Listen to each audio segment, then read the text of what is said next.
Bienvenidos. Welcome to Spain on a Fork. Today, we're doing another Spanish food and wine pairing that's been inspired by my recent wine tasting trip to the wine region of Cariñena. Anyways, we're going to do a first course and a second course and pair it with some wines from Bodega Valero. Now, Bodega Valero is one of the great wineries over in Cariñena. They make such beautiful wines, and their quality to price ratio is mind-blowing. You'll find links to get the wines I'm using in today's video in the description box below, folks. Both of the recipes we're making today are super easy to put together. They have a ton of Spanish flavors, and they're gonna pair perfectly with these incredible Spanish wines. For our first dish, we are making boiled potatoes with green beans and toasted almonds.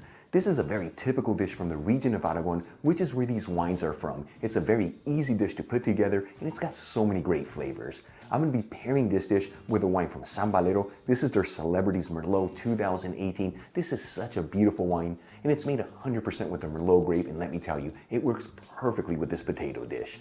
Let's begin by cutting 3 small to medium-sized potatoes. These have already been washed, peeled, and patted dry, each one into 8 evenly sized pieces.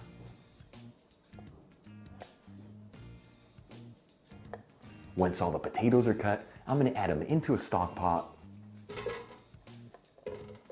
and fill it with some cold water. You want to go to about 1 inch above the potatoes, which is about 2.5 centimeters.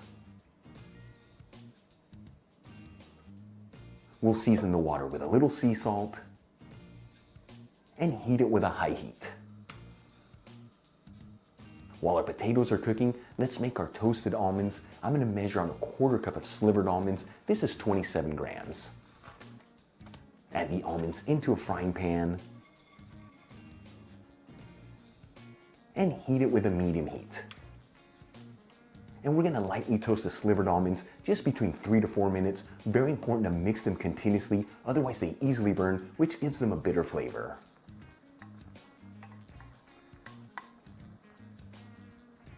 After about 4 minutes, and as you can see, these slivered almonds are lightly toasted. Once again, you don't want to over toast them, otherwise they get a bitter flavor. I'm going to remove them from the heat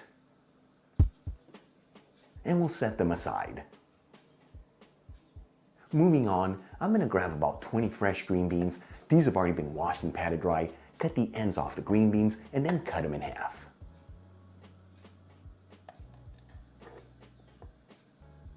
Alright, let's move back to our potatoes. It's been about 18 minutes since I turned on the heat, and they should be cooked al dente. You know, you can always pierce one with a toothpick, and if it easily goes in there but with some resistance, they are almost ready to go. At this point, I'm going to add in the cut green beans into the stock pot, and we're going to continue to cook this between 3 to 4 minutes. This is enough time for those green beans to fully cook through, and for the potatoes to be perfectly cooked, and at the same time, keep their shape and not be mushy. After about 4 minutes, all these ingredients should be perfectly cooked. I'm going to remove the stock pot from the heat and drain everything into a strainer. Then I'm going to transfer our potatoes and green beans into a serving dish.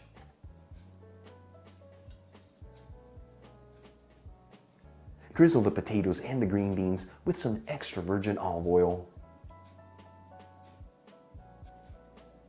Season everything with sea salt and freshly cracked black pepper. And we'll top it off with our toasted slivered almonds. Folks, check it out. Our first dish is done. Boiled potatoes with green beans and toasted almonds. Such a simple dish, but it's got a beautiful presentation and the flavors are mind-blowing good. Once again, we're gonna pair this with a wine from Valero. This is their Celebrities Merlot 2018. These two together, it's gonna be absolutely beautiful. Let's give it all a try and see how it tastes.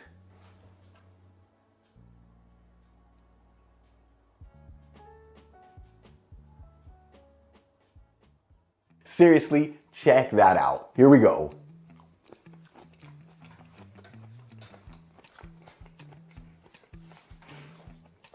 It is so good. It's one of those dishes, I always tell you, less is more, but it's got so many great flavors. But most importantly, the potatoes are perfectly cooked through. They kept their shape, but they're not mushy. The green beans are cooked al dente, so they add a nice crispiness, and then those toasted almonds take it to the next level. Now let's try it with the wine. Salud. Beautiful Merlot, Again, beautiful flavors to this wine, but most importantly, it really complements the potato dish together. It is the perfect food and wine pairing. Try this. You're gonna absolutely love it. All right, let's move on to the next recipe. For our second dish, which is the main course, we're making seared swordfish with roasted vegetables. Once again, this is a very simple and easy recipe, but the flavors are mind-blowing good. We're gonna be pairing this with a wine from Valero. This is their Celebrities Old Vine Garnacha 2016. This is such a beautiful wine, and it's got so many great depths of flavor, but the best part, it pairs incredibly with this dish. Let's begin by cutting an Italian green bell pepper in half lengthwise, removing the seeds from the bell pepper, and adding it into a baking tray that's lined with parchment paper. For the next ingredient, I'm going to cut one large onion into 1/2-inch thick slices, which is 1.25 centimeters. And add the slices of onion into the baking tray with the Italian green bell pepper. The secret here, make sure everything's in a single layer. Then I'm going to grab one tomato, cut it into 4 evenly sized quarters. Add the tomatoes into the baking tray. And also add in 1 head of garlic. We'll drizzle the vegetables with a kiss of extra virgin olive oil and season everything with sea salt and freshly cracked black pepper. And we'll add our vegetables into a preheated oven, bake and broil option. That's the bottom and top heat, 210 degrees Celsius, which is 410 degrees Fahrenheit. While our vegetables are roasting, let's get the swordfish ready. I've got a piece here of fresh swordfish. I'm gonna pan it completely dry with paper towels. This is 450 grams, which equals about 16 ounces. Then I'm gonna cut the piece of swordfish into 2 evenly sized fillets. Remove the skin from the fillets. And we'll season each fillet with sea salt and black pepper on both sides.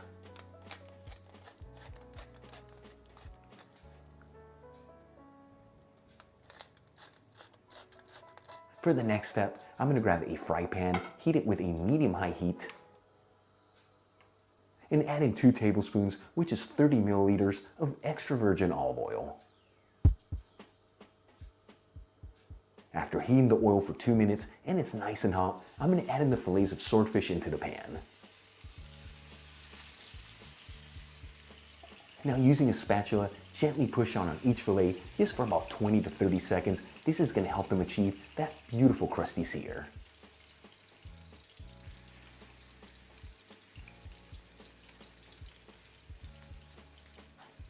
After exactly 3 minutes, I'm going to gently flip the fillets of swordfish to cook the other side. Now the thickness of these fillets are a little over 1 inch, which is a little over 2.5 centimeters. So 3 minutes per side is the perfect cook. If your fillets are a little thinner, go a little bit less, and if they're a little bit thicker, go a little bit more. But let me tell you, do not overcook your swordfish, otherwise it loses all its beautiful flavor and it gets a tough texture to it.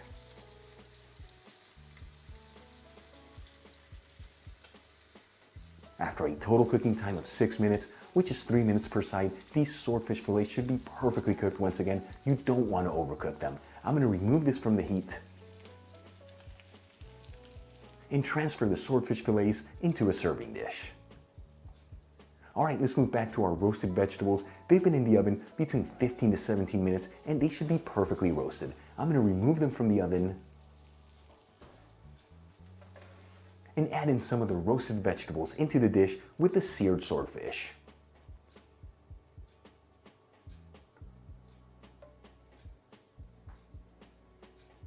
Then we'll add in some Spanish green sauce over the swordfish. This is made by adding 2 tablespoons of extra virgin olive oil into a bowl, which is 30 milliliters, along with 1 large clove of garlic that's been finely grated and 1 tablespoon of freshly chopped parsley. And we'll drizzle some extra virgin olive oil over our roasted vegetables. Our second dish is done, our main course, seared swordfish with roasted vegetables. Once again, you saw this, so easy to put together, beautiful presentation, and the aromas are mind-blowing good. This, along with that Celebrities Old Vine Garnacha, is going to be one of the best food and wine pairings ever. Let's give it all a try and see how it tastes.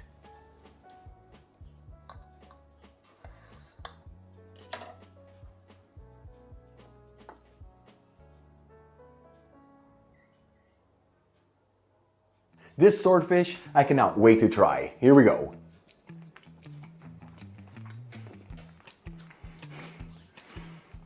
It just kind of melts in your mouth. So important to not overcook swordfish, otherwise it gets a tough texture to it and it kind of just loses its flavor. And that Spanish green sauce, very simple, extra virgin olive oil, garlic and parsley, just take it to the next level. Now let's try it with the wine. Salud. That is so good. You know, Garnacha is one of my favorite grapes because it has so much depth of flavors to it. And this one right here from Valero is absolutely delicious. But just like the first recipe, the most important thing is that it really complements that fish. Folks, you saw this. An incredible Spanish food and wine pairing. Make it at home. You're going to absolutely love it. And once again, you'll find the links where you can get these wines from Valero in the description box below. Really quick before I go, a shout out to a couple of my patrons, the Stewicks family, Clarence Bolin, and Carson Korn. Again, guys, thank you so much for being patrons of Spain on a Fork. You know how much I appreciate you. For the rest of you, if you're not with me on Patreon, consider becoming one. Help with ingredients and equipment to continue making videos like this. You'll find my Patreon link in the description box below and iCard above. If you enjoyed today's video, hit that like button. Leave me a comment below, and if you're not subscribed, you know what to do. Smash that subscribe button. Till the next time, hasta luego.